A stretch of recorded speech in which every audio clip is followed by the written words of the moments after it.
A-N-I-S. Anus. Bam. 800 points. That's game. It's not how you spell anus. I went to Ivy Tech for 2.5 years, bro. I can spell anus. You know what? I know an expert in this field. I think I know who you're talking about. What are you guys doing? We gotta go play Harvest Fest. I'm in here getting all of our gear, and you guys are here playing Scrabble? Again? You know what, Maddie? You can settle this for us. Yeah. How do you spell anus? I'm not gonna settle another Scrabble discrepancy for you guys. That's the third time this week. Calm down, Maddie. Harvest Fest isn't until September 14th. Gates open at 4 p.m. Yeah. At the Miami Open Air Auditorium. Google for directions. Are you telling me that Harvest Fest X is not until September 14th? Featuring bands such as Fourth Among Midgets, Forgotten Ashes, Tight Like a Tiger, GPD, Resonate, and Patron? September 14th? I'm hungry. Shut up! There's gonna be food at Harvest Fest. The lunch break's coming down, and they're gonna make delicious burgers! I'm not having fun anymore. Fun? You wanna have fun? Well, I got a doozy for you, because the Kokomo Press is coming out, and they're gonna have stand-up comedians. We're talking Sean D., Pierce Clott, Michael Howard, Greg Lindberg, Alexa Eden, Davey Moomaw, Jordan Granger, Jacob Harder, Brian Allen West, and Dan Alton. Say it, don't spray it. Maddie! Bro. Since you put it that way, bro. You know, you're right. You guys... I'm sorry, guys. I shouldn't have blown off the handle like that. Here's how you spell anus. A-N-U-S. Just think about it like I do. The way I remember it, it's an United States, right? So, anyways, I'll see you guys September 14th at Harvest Fest X at the Miami Open Air Auditorium. Google for directions. Bring a tent. I don't get it. In United States.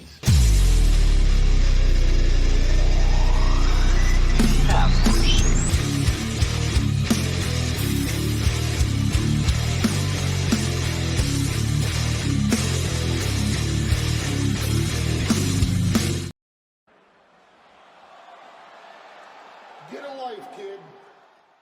Step into the ring, it's Monday Night Fire. My rhymes burn hotter than a funeral pyre. I'm the heavyweight champ, you can call me sire. Reviewing raw like a southern rap messiah. Crossing over lines like I'm Stone Cold Steve Austin. Flipping opponents like I'm Randy Orton. Dirty South flow, my words they be costing. Every verse I drop got them head nodding. Spit lyrical punches like a ruthless fighter. Got the crowd hype, I'm the crowd igniter. Breaking down the raw matches, no denier. Dirty style rap, I'm the Monday night supplier.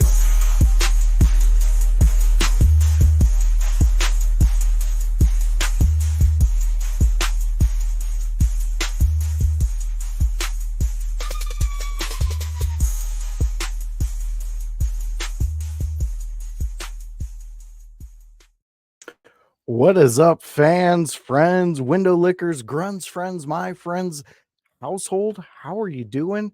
And if there's any, I don't know, goblins out there of chaos, you know, you can be friends with us too.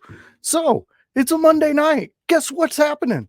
It's a preview, raw preview with me and Grun and a special guest. So we're gonna get it in going in tonight. And you know who I got to bring in? The blue-eyed villain himself, Grunmeister. How are you doing, my friend? Dude, I'm doing great. I was just at an awesome concert in Scranton, PA. Ooh. It was awesome. But now we're talking Monday Night Raw. But we got that special guest. We got that special guest. And if you're out there and you know him, you've seen us advertise for him. We got the one, the only Kevin Kalloway joining us here. What is up, Kevin Kalloway? How are you doing? I'm gonna scream. I'm here. How goes your Monday? Busy. keep trying to, I had messages to film. I got things to release, but, stopping in here today, talk a little bit of Raw, talk a little bit about anything. Awesome. Well, we're glad to have you. Now, Kevin, just give the window lickers out there a little brief. Hey, how you doing? This is me. This is what I do. Me and Grun, we like to learn things, and the window lickers, they definitely love to learn things. Sure. Well, as stated, I am Kevin Kalloway. I am your agent of chaos. I am the Chaos Goblin himself. I'm the person who will tell you the truth, even if you don't want to hear it. I am the person who will do it in a way that you might not like. It doesn't really matter to me. My opinion isn't necessarily gospel, but you will hear about it. Oh, I like it. Grun, you like that? Yeah, I love it. You better love it because we got a lot of people in the chat just popping Yeah. off. We had the only Annie O'Neill. That's hard to say when you got it all running together. That's true, though. It's the She's joining us. We also got the Lou. We love the Lou. The Lou's jumping in. Doc Fox, one of Grun's friends jumping in. Yeah. Miss Foxy's jumping in. There we go. And Jones. Hypocrisy Jones himself. We love this dude, but we are here to talk Monday Night Raw. So fans, keep your comments coming in. We're going to talk some things first before. Oh, wait. In the past life, he was a curator of chaos, says Hypocrisy Jones. I'd curate a lot of things. Chaos is definitely one of them. Well, you can have a All right, tag very team good. partner there. And you know what, Kevin, I was thinking, you have this chaos going. You have all this going, and you know what? I am Professor Chaos, bringer of destruction and doom. You're our Basically, new though. butters. You're our new butters. Less superpowers, more sense. Awesome. I like it. I really like it. Okay, Grun. So Yes. you're the one who has a life outside of me. I know, Kevin, you have a life. It's there somewhere. There you go. But Grun, you brought up something about a concert. Who'd you go see? What was your who was your favorite act in the show? Give us a little insight on that.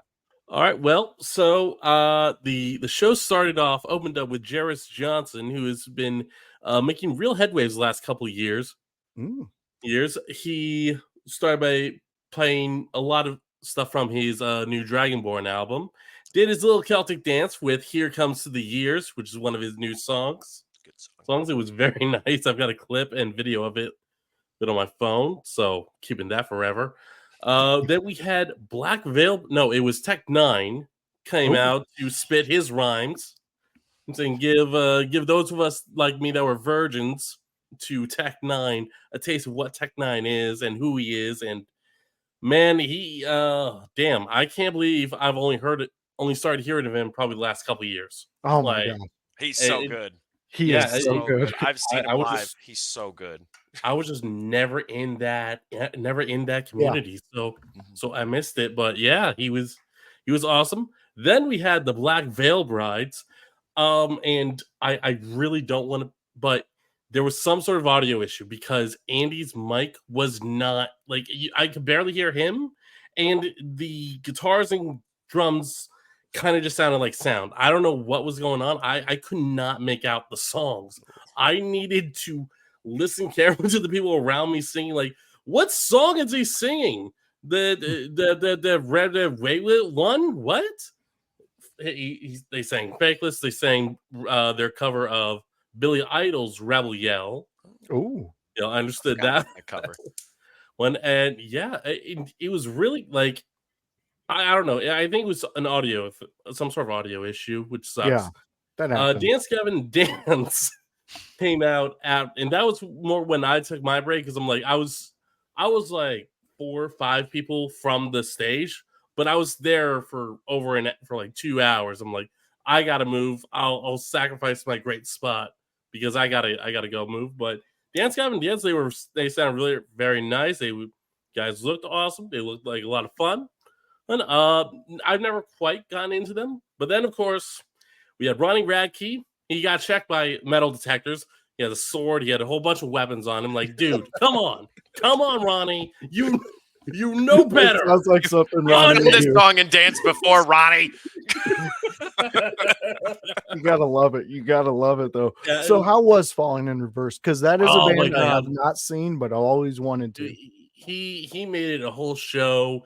The interactions with the crowd, the challenging people, like, oh, you're not real fans. You haven't been fans for over 10 years. You don't know all the words to the drug in me and me is you. You don't know all the words. You just guys all called yourself assholes. So now we're gonna leave. Like, look, if you just want to go to a concert, that's a good time. It's great.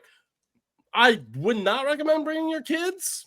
I mean, if you're if you're that kind of parent, like, I'm not gonna judge, but I will. I'll judge I- you right in that crowd.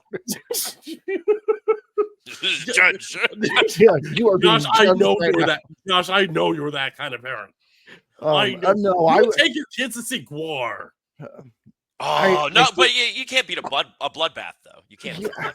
well, It's you for the see, children. It's for the children. Yeah, Guar is for the children, It's and rated E for everyone. I have thought about taking one of my daughters to Riot Fest. So Oh my yeah, God. I guess you are right, Grun. I would do, but she's 13. She can. That's the age of going to shows. That's when I started. Oh, but no, like there were kids who were like 5 years old at this Yeah. concert. Like, Yeah, I've seen that. Like, there were parents getting them into these kind of bands real early. You gotta love it. I have a friend who, when his daughter was growing up, he got her so into We Came as Romans that at like 2 years old, she would be in the back seat going, "Daddy, play the hard stuff," and it would just be like she just wanted We Came as Romans. Like, that's what that meant. That's awesome. I love that. You gotta love that. And Grun, it sounds like you had a blast. The floor out there. Annie's chiming in. Falling in reverses for the children. Well, look, Depends on what Ronnie's got child you want to raise. Yeah, that's Ronnie has a lot of good values. He just may not always be appropriate in front of the kids. Yeah, he's definitely out there on a limb, but I mean, he does good work. Everybody who you listed on there does great work when they're live. But also Grun this weekend. And Kevin, we had the opening to the NFL season. Some great action going. I know for myself, my Bears, their defense came through and they helped that rookie QB get his first win. I'll say this. I really enjoyed what he had to say after the game, really praising his team and knowing that his team got him to that victory. So that was a good one. I hear that Pittsburgh won. So Justin Fields got his win. Grun, any other highlights you want to hit? And Kevin, right after Grun, you hit anything you want to hit if he doesn't. Yeah, so we had the Philadelphia Eagles in Brazil battling the Green Bay Packers. Both teams are trying to recover from a previous season. Green Bay Packers lost their star, their franchise man, Aaron Rodgers, in the preseason of last. But they had a really awesome battle with the Eagles, where the Eagles were able to take the win 34-29, I think was the final score. It was a higher scoring one. Yeah. Well, I'm always glad when the Eagle or the Packers lose. Accurate. I do smile when the Eagles lose too. Sorry, Grun. I know. Yeah. Guys, but I smile more when the Cowboys lose. Yeah, that's always funny too. Yes. Cowboys fan, watching Cowboys fans and Notre Dame fans upset is like it's like steroids to me. It was Christmas on Saturday when Notre Dame. Oh, it was. And then you add in a come from behind victory from the Bears. Yeah. I was so ready. Lou chiming in, the Cowgirl fans are the worst. Yes. They are. They have the audacity to say every season it's their season. Like, dude, you don't even have a franchise quarterback. Oh, well, they think they do. They do They're not. They're paying one. franchise money. Yeah, they're paying him the franchise money. That does not mean that he's a franchise quarterback. You what are did they correct. accomplish with him? You're correct. Hey, you are 100. They accidentally got to the playoffs last year. Accidentally. They really did, though. Doc Fox chiming in. He's saying Steeler fans are horrible. So we got a that's- battle in the chat that going on. happens Who's got the sometimes. worst? Kevin, who do you go for? You got Grun over here going for the Eagles. You got me and the Bears. What's your team and how they do? So I'm in. Actually, they ended up facing each other, but I've always been a St. Louis Rams fan. So when they moved to LA, I moved with them in my head. But also, like being from Michigan, I have a real soft spot for the Lions, and the Lions face the Rams. Yeah, And they do. Both teams looked very competitive. It was a really, really good game. OT even until Montgomery ran in that last one. So it ended up being 26-20, and just both teams looking really good gave me a lot of confidence going into the year for both of them. Awesome. But my chaos energy this is the game that I loved, was the Patriots beating the Bengals. Oh, yeah. Oh, man. Because the Bengals looked like lost puppies in the woods, fumbling the ball left and right. Like they were searching for the tennis ball that you had thrown for them, and they just kept losing it every time they got it. Just bop. You're 100% on that. And it's so funny because on paper, they should have mopped the floor with the Patriots, like made the Patriots look silly. Yeah. But hey, that goes to show somebody at the ship steering that ship properly. You can get out a win. We're in an era where the Patriots suck. I know. Oh my God. Never thought I would hear those words, but they are true and they are ringing. But they got their victory. Era. Yeah, very true. Very true. Okay. Oh, we got Doc Fox. I always like a little bit what he says. I think that's common to the Rams and the Lions. I think it is too. Yes. Okay. In fairness, the Lions were they went ahead and went to the conference finals last year. So I don't know. I don't know where you're supporting, but I think that's pretty good. I mean, look, if you're a Lions fan, you have a chance with Dan Campbell. Mm-hmm. Like the first time in ever, you guys have a chance. I'm rooting for you. My city has always said maybe this will be the year for the last 25 years. Yep. It finally has legs. Yes. You know what? My city, we're always saying this is our quarterback. Right. And yeah, it hasn't been. Yeah. And I hope this one works out. I really do. I hope this seems like it's already week 1 seems like it's going to be it was already fun. There was a lot of fun games. So this season seems like it's going to be a pretty exciting season for myself. I feel like the Bears are going to have a good season. I'm not going to say a great season. Philadelphia, Grun, what can you say about them? They seem to be contenders damn near every year now. Yeah, they come out of nowhere, and you just love to see them run. I can't say anything good about the Lions, Kevin. I wish I could. Good. I just can't. There's very little I could say good about the Bears, so I think we're on a similar page. There we go. There we go. I like it. And your Rams, they always piss me off. I mean, they just piss me a lot of teams off. They always seem to do things that people don't think they're gonna do. Very true. Very true. We got House, our boss, in here. This is a good trio. I like this. There we go. We're getting a seal of approval from the House. It's always good when the boss man says this is a good trio. Very true. Very true.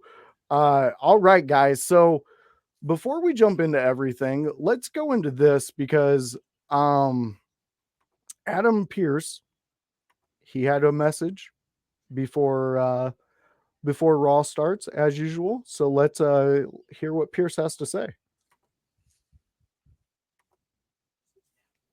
Monday Night Raw is live tonight for our season premiere from beautiful Calgary, Alberta, Canada, and we are action-packed. Speaking of, we will kick off tonight with an 8-person street fight. It will be the White Six against American Made. And did I mention the first hour is commercial-free? And oh, by the way, what would we be doing in Calgary, Alberta, Canada without the best there is, the best there was, the best there ever will be? That's right, Bret the Hitman Hart is live tonight at 8/7 Central, only on USA. It's our season premiere. Let's make it official. Oh, it's sweeps week, baby. Yes, there we go. We got man. we got Adam chiming in. Adam Pierce is letting us know. He says this Raw is going to be exciting. Before we get into the topics, let's hit this real quick. Are you guys still excited for Raw? Let's say like you were a couple weeks ago before the last pay-per-view, how Raw was really kicking. It was really going forward. There was a lot of heat with them. They had some great storylines brewing. Are we still satisfied with that heat, or has it extinguished a little bit on Raw's end? I think I'm still excited to see it. I think we're in a phase where we might see a couple resets here or there, a couple things still finishing up. And there's a couple things that have been pretty much Raw exclusive. Take the Wyatt Six, for example. So tuning in and wanting to see how that happens has been very good, and especially with this announcement of an 8-person street fight. Because who is in a street fight? There's only 4 people in American Made, right? So it's Ivy Nile would have to be the 4th. How are they going to navigate no tags in an intergender match then? Because that's a street fight. Very true. You know what? This is exactly what I was wondering last week when they announced it, and I'm like, I don't know how this is going to work. I'm like, wait, like I first was thinking like they said 8-man tag. I'm like, okay, so the American Made is getting a 4th guy. Like, okay, but who are they getting? Then they showed the graphic, and it's Ivy Niles. Like, wait a minute. So then, my guess is Uncle Howdy's gonna be the one who's not gonna wrestle. That's gonna be my guess. Because you want Uncle Howdy. He's an important part of the group, but you don't want him to be the entire group. You don't want him to be if he's not there, there is no Wyatt Six. You want to make sure that Casey, Loomis, and Rowan have an important part to play as well. But Josh, to answer your question, I'm still excited about Raw, because it's like Kevin said, like they may reset a few things, but each week they give you a reason to tune in next week, and it's like that's all you could ask for. And that's what WWE's been doing so well recently is they give you reasons to keep coming back. And I appreciate that because they didn't do that for a very long. They thought they were doing it for a very long time. Yeah, they did. But now it's actually happening with these builds that are going on, and it's just being treated in such a way that, looking at it as a worker who's seen people try and book and do things, like I can see where they're going and go, oh my God, let's do it. Yeah. Yeah, I agree with you. It's more in our face now. We see it. We see them actually building storylines. We see them actually building a product that makes us want to tune in every Monday, as opposed to the expected Vince mindset. You're gonna tune in because we're the only game around. And that can only work for so long, especially with all these other talented promotions we have coming up. We got Hypocrisy Jones jumping in saying, I'm hoping Bret Hart takes over for Adam. He's really bad at his job. Okay, we like it, Looking Jones. at it from a kayfabe perspective, I can't even disagree. Yeah, no, Adam. He's been on that Adam train for a while. We also got House jumping in saying, I'm still excited, but I'm glad we've slowed the pace for a little bit so things can get more exciting again. It cannot be on 10 every week, even though a lot of us would be fine with that. You got to slow the pace sometimes. That's very true. And I think that's where we're all getting to in our own ways, our own words. We're excited with what the product we're being shown. And speaking of the products we're being shown, guys, let's get into the first topic. And Grun, I love how you say his name. Give it to us. Ilya Dragunov. There we go. So Ilya, Kevin, what is your impression of this young man since you've seen him be on a WWE product and where he is now? Looking at it from the beginning until now as a full-scale journey is difficult, but I'll try and sum it up. I think he's been treated with respect. I think he's been treated in a way that legitimizes him. He wins when he needs to, and he loses when he doesn't. he doesn't get hurt by a lot of losses. I know a lot of people get hung up on the losses hurting people, and it's true sometimes. But whenever Dragunov eats a loss, it tends to be for a reason to build him up more. Whether that be, he gets knocked out by Braun Breaker, like he had to get knocked out to lose. Yeah. Yeah. He loses to someone, but it took them 2 finishers to do it. Like when he dropped it to Trick at NXT. Like it took a lot of effort for people to beat him. And they don't just do that with anybody. No. You don't see that happen with anybody. He's treated with that respect almost every week, week in and week out. To me, that tells me they got plans for this guy. They got good plans for this guy. Very true.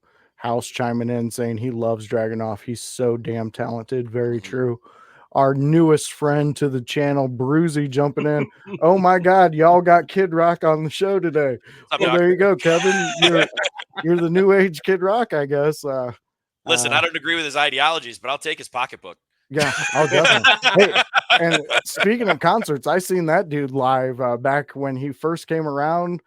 He puts on one hell of a show. I saw seen him when he had Josie. Did like a 10-night stay at DTE. Yeah. It was amazing. It's an incredible thing to see. Show. Admittedly so. But you know what? First off, this is not Kid Rock.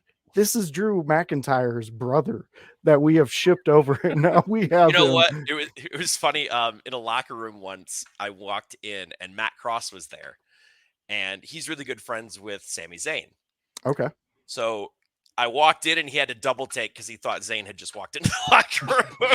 And he looks at me, and he goes, "Oh, you're not Sammy. Hi, my name's Matt." That's awesome. That's awesome. We got Annie chiming in. She's saying Ilya is one of my favorite to watch in the ring.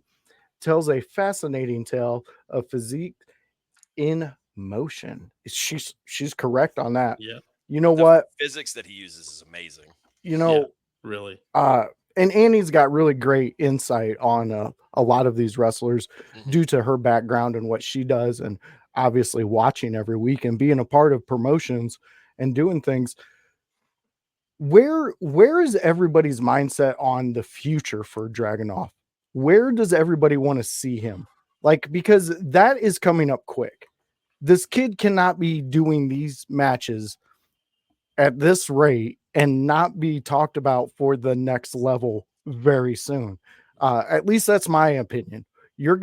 Kevin, what's your thoughts? Then Grun, you hit us right after Kevin. I'll keep it short. I think he's going to step up. He's going to end up being, I don't mean this to sound bad because I think a lot of people peppered it this way at some point because I don't think he's going to stay in this role for very long. And it's going to be more the ascending part of it. And that's like the Dolph Ziggler where he's starting to go up. Not where he got to where he was like gatekeeper Dolph to make sure all the stars look good on the way through. But he'll be the guy that ascends up to start facing the guys who are on the upper tier first. That's where he's going to soon. I think he then ascends quickly, but they'll keep him there for a little bit to make sure he gets his feet wet in the main event scene to be talked about as a main eventer. That's when you'll start to see him get world title matches.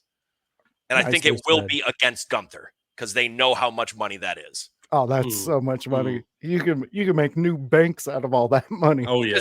Because Ilya, the best thing about Ilya, and he has a lot of good things, but the absolute best thing is how he sells moves in the ring. He can make you believe he's hurt. He can make you believe a lot of things. I was gonna allude to that with the Grun section. It's over. Yeah. Oh yeah. I mean, he is so believable in that ring, and I just love the way he handles a match and everything that comes with a match. Grun, what's your thoughts? Where do you see him? I can actually see him being the one to dethrone Braun Breaker. Like, it would make sense because even if like they trade the title back 3 or 4 times, like that's a blood feud from NXT that they can really dive into. They can really challenge, like, all right, you guys now have to settle your feud in like a last man standing match or something really big, something really epic that allows you to really both men to really get brutal and really get vicious and show that these are animals that are ready to run wild over WWE. Okay, I love it. I would love to do see like that. these two. We got House saying he would definitely see an IC title run for sure. Bruzy making his Joe Hendry joke. And I agree, Bruzy. That is one person, but you got a Vicky Guerrero in there with the excuse me. You got a lot going on in that comment, so we're gonna keep it moving. Let's finish this up with the Dragunov discussion of this dude is just phenomenal.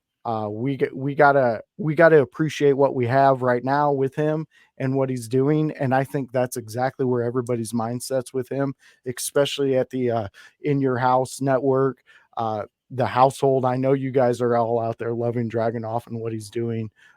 Grun's friends, my friends, everybody out there. So last words on Dragunov, and then we'll move on to the next subject. Awesome.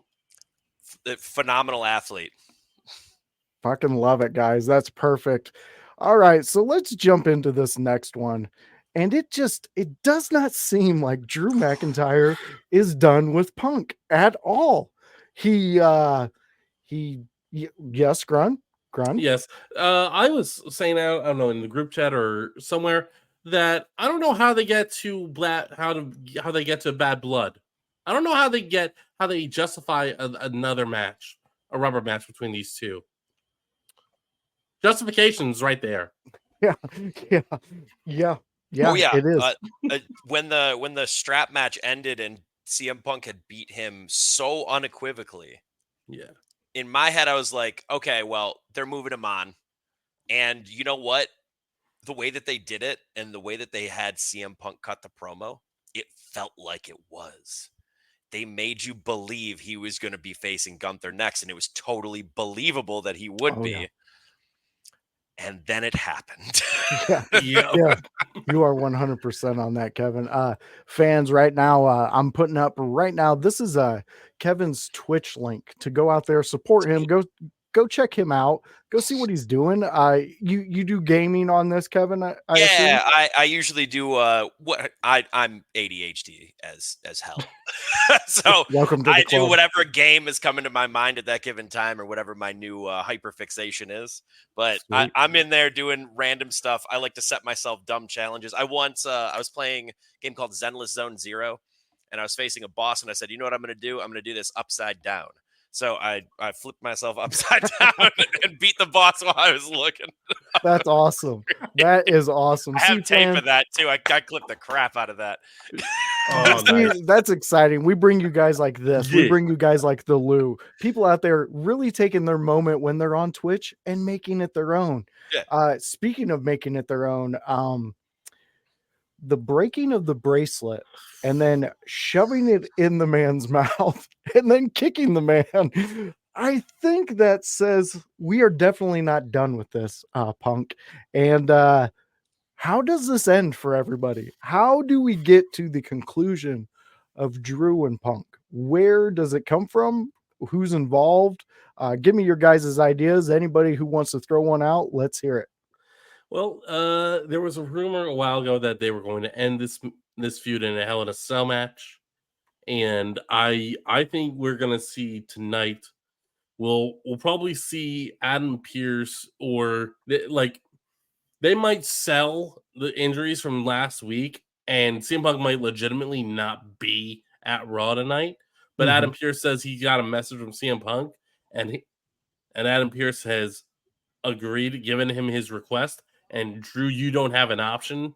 You're signed up and locked in for a Hell in a Cell match at Bad Blood. So God have mercy on your soul. Damn. All right, Kevin, you got any thoughts on this one? Damn, it's hard to follow that one. So, all right, I'm gonna sprinkle in a little chaos. I like it. Let me cook it. So we're seeing a lot of classic match types come back with this feud. We saw a special guest referee. We haven't seen that in a long time. True. We haven't seen a strap match in a long time. Now, I don't know what I would speculate the third match being, but what I will speculate is that it's going to be something we don't see a lot of. Hell in a Cells, I think we see a fair bit. Now, we haven't recently, so it could be a Hell in a Cell, and I think it would work. And I also think it would be a great feud ender, so don't get me wrong. But I think there's also a wild chance that this could be something what we're not even considering, because it wouldn't be a thing that we would think of until, CM Punk watched a random 80s match. And he's like, that one, I can make that one look good. Because he can. Like, this feud has proven there were a lot of questions with CM Punk coming into the WWE after everything that went down. This feud has proven that he and Drew McIntyre, because he has his part in this too, he can make this company oodles and oodles of money. And this feud is literally what keeps me coming back every week. And it keeps giving. Damn, yeah, you're right. It does. And that's a big statement coming from a fan, that this is the feud that's bringing you back. And I like what Annie's touching on here. At what point did Drew become so unhinged? What chain of events sparked to this level of brutality? And we're also getting a message in from Ken. You three together is awesome. Thank you, Ken. We appreciate that. To answer Annie's question, I don't believe it was a chain of events that involves specifically CM Punk. I think it's a chain of events that involved Drew McIntyre his whole career. Before this whole CM Punk thing, who was getting in his own way? It was Drew. Drew was constantly getting in his own way, and it was producing loss after loss after loss, to the point to where it was like, where do you fit in on Monday night? To the point to where his contract was also being talked about. Is he going to sign? I was big on it. I thought Drew McIntyre, his last match, he was not going to resign.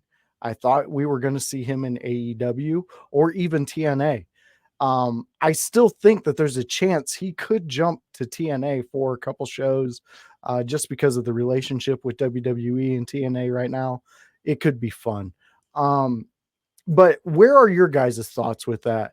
What made Drew get to this point in your guys' eyes? Grun, why don't you hit me first, and then Kevin, you jump in right after him. Well, I agree. I think it wasn't so much a chain of events. It was Drew getting in his own way. It was him getting fixated when CM Punk came back, and then he never let it go. Yeah. Even when he won, he never let it go. And for some reason, he had to hold on to the bracelet. Like, Drew, you had to hold on to it. You just had to take it, and now you had to snap it. So, Drew, I want to know, in what fucking universe do you not think CM Punk is not going to retaliate against me? Of course he's going to retaliate. Of course he is. You are inviting a war with this man who is quite literally willing to break his entire body to entertain a bunch of morons. I'm sorry, but yes. Yeah. There you go. Kevin, go ahead. Chime in, man. Yeah, so I'm gonna take us back. Okay. So Drew McIntyre, I actually think he didn't get in his own way prior to CM Punk, but he did this whole time. It's been getting in his own way. Okay. However, what he views CM Punk as is another person who's stepping in and taking his opportunities away. And that causes him to blame him for things that even he is doing. Take us back to another Clash at the Castle when he faced one Roman Reigns. That was taken from him by bloodline shenanigans. Take us back to the pandemic when he won his first title. Mm-hmm. The disease and all of that took everything away. These are things that have been building for years and years and years. And now we're looking back on a much more unhinged version of him that we get to look back at all those events and go, yeah, that would have pissed me off too. Yeah, that probably would have made me go a little crazy. So now we have CM Punk coming in just off random. He breaks his arm. And, obviously we're working within the story. He broke his arm in this narrative, and he still couldn't stop talking about the man Yeah. because he needs someone to blame. He needs them. He has to be playing this victimhood, and he can't escape it. That's what the next wrinkle is going to be for him at some point, is escaping this victimhood, and that's when he's going to claim what he wants, and that's the world title. Wow. I like it. I mean, that's very well put together. And it's a little more in depth than what I said. And you are correct. You know, let's go before the whole CM Punk coming back and then him and Drew getting into each other. We did have a trajectory of Drew McIntyre being that guy again, being that guy. And yes, the pandemic did screw him over for his title run, because we at that point, that's what we expected. That's what the fans actually wanted. They were, Drew, you've done everything we've asked you to. You're the champion. But then to have it, and I mean, to me, if that was my title run, I would be a little hurt by it. I would be a little sour about it. And I would be doing these things too, because I mean, we have seen over the weeks, taking your own moment and bringing the most brutality you can to a person get you to the front of the line. Bronson Reed, for example. And now you have Drew McIntyre, who is literally taking a man's bracelet made by a fan, shoving it in his mouth, and then busting him in his jaw, almost like a Danhausen in his teeth. Literally kicking it down his throat. Yeah. And what this Drew McIntyre is scary. This is a guy you don't want aggravated. I don't even know if he's aggravated with CM Punk. I don't even want to be in the same city if there's an alley in it. Exactly. I mean, and honestly, doesn't it just seem like Drew just wants to beat the hell out of CM Punk? He just wants to beat him. He doesn't give it. He cares of the wins, the losses, whatever, just to beat this man in a ring and leave him there to where he's not getting back up. Seems to be Drew's motive right now. It's a scary time to be against Drew McIntyre. Yeah. All right, so we have come to the moment in the show where we hit up our friend Grun. This is your segment. So Grun, let us know what you want to talk about this week. Well, I want to talk about how Sami Zayn is making an argument that he should be Gunther's next challenger. Sami Zayn has pointed out that in Gunther's time on Raw and on being on the main roster, Sami Zayn's the only one that has really beaten him bad. Yeah. Gunther has not taken many losses. And a big loss that he took recently was at WrestleMania. And this wasn't another one of Sami Zayn, like, I quickly tricked him and maneuvered my way into a roll-up pin. It was 3 haluva kicks plus a brainbuster to the top turnbuckle from the top rope. That was killer instinct Sami Zayn that I was hoping for in that feud. I was thinking, like, this match could be good. It might be good. The build up to the entrance, I thought, this is gonna be match of the night. And then it was probably match of the night. It was probably match of the weekend. That was a great match. It was an insane match, and we got to see Sami Zayn's killer instinct. Sami Zayn is now reminding Gunther that is a big blemish, because Gunther didn't just he wasn't just someone didn't just gas him out or maneuver or trick him. He was beaten plain and clean and beaten bad.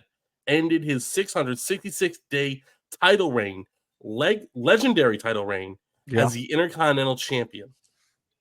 And Sami Zayn made the point very clear. So now I think Sami Zayn is going to be the next challenger. The question is, can Sami Zayn find that killer instinct again? That is the question. Kevin, that's what I want you to touch on. Do you think Sami can bring back that killer instinct? And then secondly, give us your insight on this feud. I think Sammy can bring out whatever he needs to bring out given the circumstance. However, I don't think Sammy is as motivated as he was before. Ooh. Granted, this is for a title with more potential prestige in a world heavyweight title. But keep in mind that IC title he was chasing for a long time. Now, could this build into something where he gets that killer instinct? Absolutely. But as far as the first match, I don't think so. And keep in mind as well, this is a different Gunther than then. Very true. The Gunther then was so overconfident that he went for too many things at that Mania match, and that's when his killer instinct could get him the victory. Will Gunther get that arrogant again now that he is, as he's putting it, the absolute standard bearer for world heavyweight champions? Because now he's taking this more seriously than he did the IC title run. And he took that decently seriously. Yeah, he did. Yeah. He did. So I don't think it's a matter of if Sammy can tap into the killer instinct, because on any given day that man can. It's a matter of this is not the same Gunther.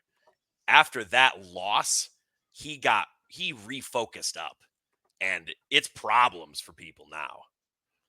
Oh, I mean, I agree. yeah, I agree with you too. That's a very valid point. This is not the same Gunther, and if Sammy makes that mistake and he brings that energy for the Gunther he faced at WrestleMania, this Gunther's going to eat him alive. This is going to be a bloodbath. It's going to be a bear mauling a camper in the woods. Oh, dear God. Yeah, you will have Sammy wishing he was in the woods with a bear as opposed to Gunther. We had Annie chime in with a really good insight here. I like this. As much as the WWE universe loves Sammy, I feel like crowd response was lacking when he challenged Gunther.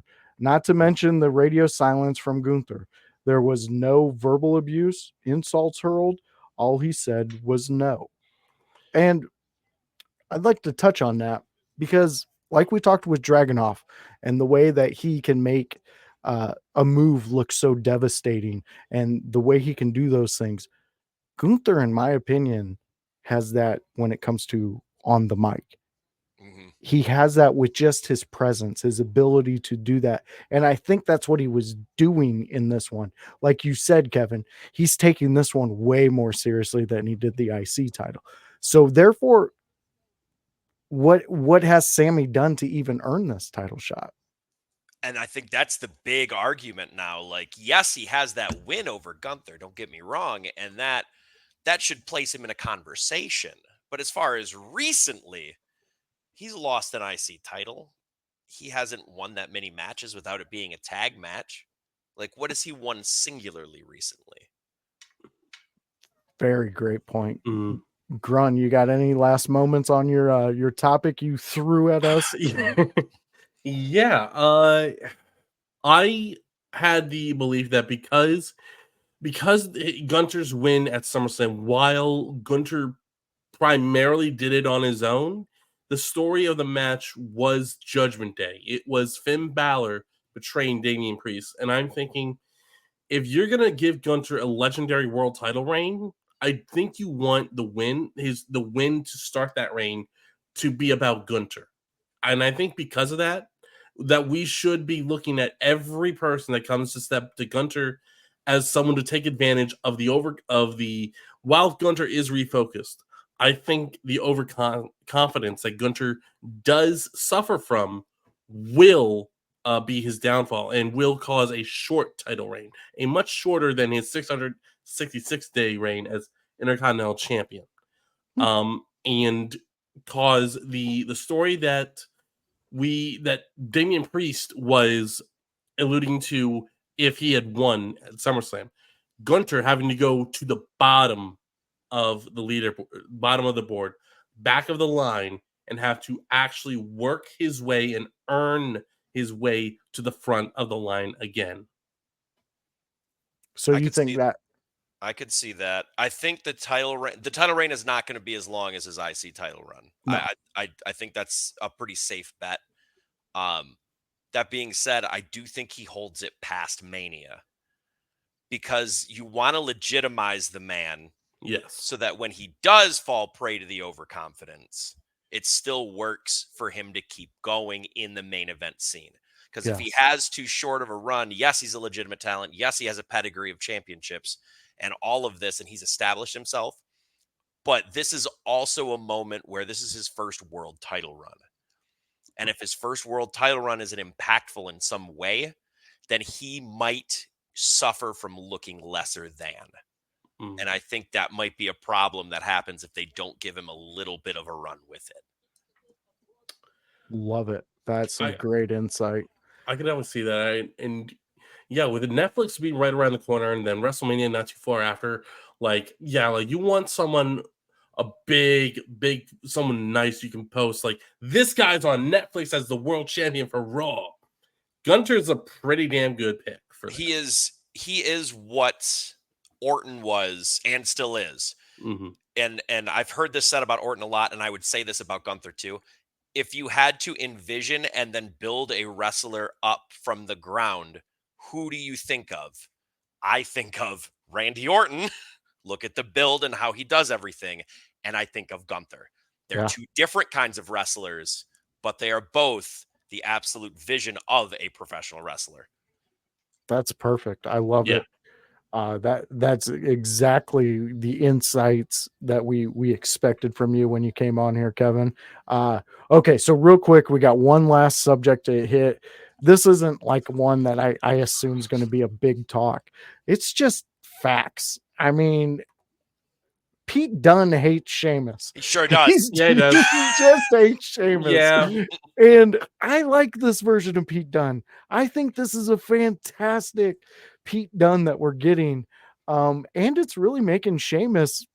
I like Sheamus's comeback because of this Pete Dunne interaction. Kevin, let's hear what you have to say about this one. Man, all right. Quick, I got a quick aside for Sheamus real quick. I got to put this man over. He came back after Mania, and I don't know that I could point at a bad match that he's had. And I know bad and good is all opinion, but at least what he's doing every time he steps in there is he's bringing a lot of realism. And with all of the stories that are going on, there's some level of disbelief we hold for all of those. This man just goes out there and he does exactly what he says every single time. He says, I'm going to go out there and I'm going to have a banger. Like, okay, I believe you, Sheamus. You have the track record now. Let's do this. That's like, go out there and face a broom. I'm sure it'll be a banger. Yeah. But as far as Pete Dunne goes, man, I'm loving the evolution of this and how they're really bringing, because a lot of the time what they'll do is they'll go, oh shit, we messed up. We should have never named him that. And then they'll just sweep it under the rug. Yeah. You'll be like, oh, don't look over here. But in this, they're referencing it. They're saying this man almost cost me my career because he wanted to name me Butch. Like, if you can bring in that long form of storytelling, it works out so well because we as the fans most of the time have been invested that long. There's no reason to try and hide it. We saw what happened. It's right there. Yeah. It's on your YouTube channel. You're not even trying to hide it. Like, so if you're going to do something like this, referencing it gives it so much more lore and it gives them a reason to do something. And I love what's going on with this feud. Absolutely love it. Yeah, I do too. I think this is a great one. Grun, where are your thoughts with Pete Dunne and his hatred towards Sheamus? I mean, you know what? Now, if I were completely introduced to the WWE universe blind, I wouldn't mind being called Butch. But here's the problem. I'm not Butch and I'm not Pete Dunne. Pete Dunne was introduced to the WWE universe as the bruiserweight from London or England. The bruiserweight. He was introduced as this technical genius, as this brutal, vicious wrestling machine. And he was in the finals of the United Kingdom Championship Tournament against Tyler Bate. Hey, like, he's a former United Kingdom champion. He is and you bring him to SmackDown and you just name him Butch because he's a European wrestler who's too small to be taken seriously by Vince McMahon. Sorry, you couldn't see the quotation marks, but yes, I saw you doing it off screen. Yes, thank you. Just to emphasize. Yes. and they say he's a scrappy, like, oh, he's like dude, like, you gotta understand, when I think scrappy, I'm thinking Scrappy, the nephew of Scooby-Doo. I'm like, I ain't scared of Scrappy. I ain't scared of the scrappy guy. I'm scared of the guy who wants to pull my fingers off one at a time. That's the guy I'm scared of. I'm not scared of that's scrappy, that's surrounded by the two brutes, one that likes drinking, the other who doesn't say anything. Like this version of Pete Dunne, we are seeing the pure version of Pete Dunne right now. And this will probably, and I'm hoping this leads to a feud between him and Tyler Bate, because I'm like, okay, I know they have history as a tag team on the indies, but you know what? I think they both work better as individual wrestlers. I agree. Quick aside though, it was Ridge Holland that was with them, right? Yes. Okay. Now, would you call him the mute brute? Because he never got a chance to talk. Yeah. The mute brute. Wow. He, you know what? I saw my opportunity and I took it. Hey, I like it. Do it. Grun, that sounds like our first contestant for my deaf karaoke that I've been trying to start. So, I mean, we can definitely get him up there. The brute, mute brute. I fucking love it. That is fantastic. I've absolutely loved this episode, Kevin. Yeah. Thank you for joining us, Kevin Absolutely.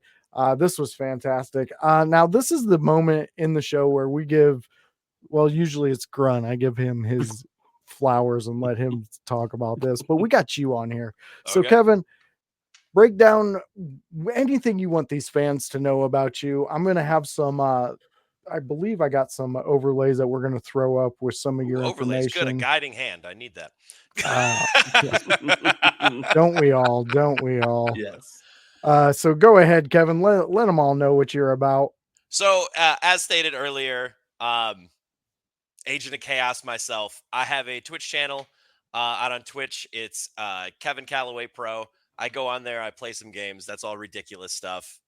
There's some clips online you can follow as well. Speaking of that, social medias, Instagram, it's all just Kevin Kalloway or Kalloway Kevin. It's one of the two. I do a little tipsy-turvy sometimes. Facebook, Kevin Kalloway as well. Referring to myself as the Chaos Goblin, as you have probably become aware of now. Coming up in September, actually this Saturday, I have a tag team title defense at Capital Pro Wrestling. The 21st, I am out in Lansing with Lucha Boom. And then come the 20th as well in September, I'm in Waterford for New Edge Pro. Believe it hasn't been announced yet, but it's a fun match. And I get to make this an official challenge. At FU Wrestling or For Us Wrestling, I will be challenging Xander Bennett because he just needs to leave his group. He needs to do it on his own. You know, sometimes you got to stand on your own like an adult. So he needs to learn. Very true. I like it, Kevin. Kevin Kalloway, man. This has been a fun time. We truly hope you had a fun time. I had a lot of fun. The Chaos Goblin himself, Kevin Kalloway, joining us. Grun, you heard what he had to say. We got to spend some time with him. I hope he comes and hangs out again. I'm sure I'll find my way back. Awesome. Yes. We love to hear that. We definitely loved your insight, and the fans were going wild with some of the talks we had earlier in the show. Grun, Yes. tell them where they can catch your beautiful blue-eyed villainness. You guys can catch me on Twitch at twitch.tv/GrunMeister. You can also check out my X account. Sometimes I tweet, sometimes I don't. It's a toxic place, so I pick and choose my battles. Those on there, I'm Grunmeister TTV. And I always play games on Twitch. I do stuff on Twitch. Sometimes I talk about wrestling on SmackDown. Down on Fridays at 7 p.m. Eastern. So be sure to check that out. Awesome. So Grun's out there doing things. He always forgets Mondays. Mondays, you can find Grun here. You can find me Technically, with this the is your voice. show, Josh. No, Okay. technically, but whatever. Shut up, Grun. I think if you're here every week, it might be both. Yes, thank you. Hey. Thank you, Kevin. The consistency's there. Like, The goddamn guest gets it, Grun. You've been here with me for like 3 months and you don't get it yet. But damn it. Anyways, you can find me and the Grunmeister here every Monday at 7 p.m. doing the Raw preview, where me and Grun take 3 subjects and we talk about them. We give you the insights. We give you what we're looking at. And we also hit you with that secret time. It's what Grun wants to talk about. So jump on in, come hang out with us. We are part of the In Your House crew. We bring you fucking Monday shit. We're getting ready to send you off to Monday Night Raw. And then on Wednesday, our team jumps back into it with the Raw deal with House and O'Neal, where the Concept House, almost called him by his dead name there. Oh, that would have been hectic. But the Concept House, he joins Annie O'Neal for the Raw deal, where they talk to you about exactly what happened. So you can fact check me and Grun. You can show up here on Mondays and be like, you guys are full of shit. Annie and House told me exactly what happened. You guys don't know what you're talking about, but join us. That's what we need. We need the viewers. Join us, have some fun, be a part of the household, because you can hit me up on Friday where me and House, we get extreme and we talk about ECW, and you can join us for the ECW watch along with me and House, where the voice and House jump in the DeLorean, call up Doc and say, take us back to when we loved wrestling and it was extreme. It's usually in the 90s. So join us there, because this next week coming up, it's going to be a great one. I know I always say it, but you're going to want to see it, because there's one wrestler that a lot of people I know you've talked about. He was in the 90s and early 2000s. Everybody hated him. He ended his career up at WCW, where he did a bunch of dumb characters, but you get to see him be extreme when he was actually something of awesomeness. So go check that out. And you can always hit us up on the Sunday house party, where me, Grun, House, Hypocrisy, Annie, Paragon, anybody who wants to join, that's part of the household, you join us there. We talk wrestling. This one's going to be a special one that's coming up. We got a huge announcement, and we also have the veteran himself, Jack Vaughn, will be joining us for that big announcement show. So come join, hang out, be a part of it. It might get viral in there, because that's what the veteran's known for, going viral.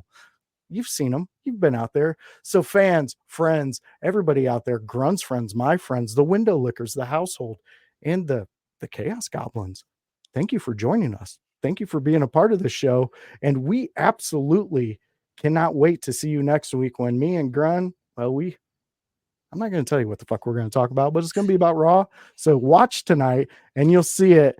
And we absolutely love you all. Thank you for joining us, and we will catch you on the next one.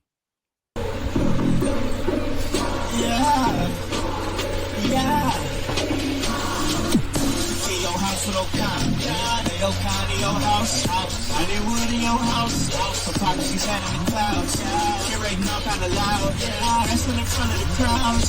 Paragon's holding it down. Anybody can get it. Come to us for your losing opinions. We got a voice, there is no choice. Music and voice in your house, making wrestling noise. Moving fast, it's like cruiserweight action. Your house is a perfect distraction. Pump us in your ears when you in traction.